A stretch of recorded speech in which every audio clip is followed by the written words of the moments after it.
കുറച്ച് ദിവസങ്ങൾക്കു മുൻപാണ് നിദ ഫാത്തിമയുടെ ഉപ്പ സലീം വിദേശത്ത് നിന്ന് നാട്ടിലെത്തിയത്. ഭാര്യ നബീസയ്ക്കും മകൾ നിദ ഫാത്തിമയ്ക്കുമൊപ്പം സന്തോഷത്തോടെ കുറച്ചു ദിവസം കഴിയാനായി എത്തിയതായിരുന്നു. നിദയുടെ പരീക്ഷയും കഴിഞ്ഞ് വിദേശത്തേക്ക് ജോലിക്കായി മടങ്ങണമെന്നായിരുന്നു സലീമിൻ്റെ തീരുമാനം.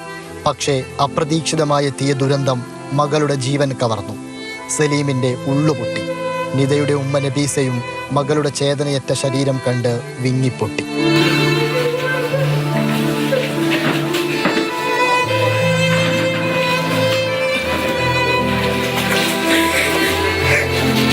തൽക്കാലം തിരിച്ചു പോവാനുള്ള ടിക്കറ്റ് നോക്കേണ്ടതില്ലെന്ന് ഏറെ വേദനയോടെയാണ് സലീം ജ്യേഷ്ഠനോട് പറഞ്ഞത്. കാരണം മനസ്സ് വേദനിക്കുന്ന ഘട്ടത്തിൽ പ്രിയതമ നബീസയ്ക്കും മൂത്ത മകനും കരുത്തു പകർന്ന് കൂടെ നിൽക്കേണ്ടത് താനാണല്ലോ എന്ന ചിന്ത മാത്രമാണത്. അതിനപ്പുറം നിദയുടെ കളിച്ചിരികൾ, പിണക്കങ്ങൾ ഇനി ഈ വീട്ടിൽ കേൾക്കില്ലെന്ന് അവരെ ബോധ്യപ്പെടുത്തുകയും വേണം.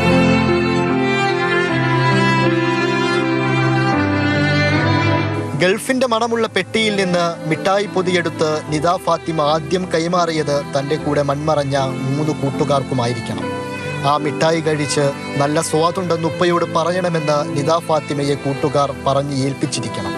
ആ നല്ല കാലത്തെ സന്തോഷങ്ങളാണ് കുടുംബത്തിൻ്റെ മുൻപിൽ ഇനിയുള്ള ഓർമ്മകൾ. ഇംതിയാസ് കരീം, മാതൃഭൂമി ന്യൂസ്, പാലക്കാട്.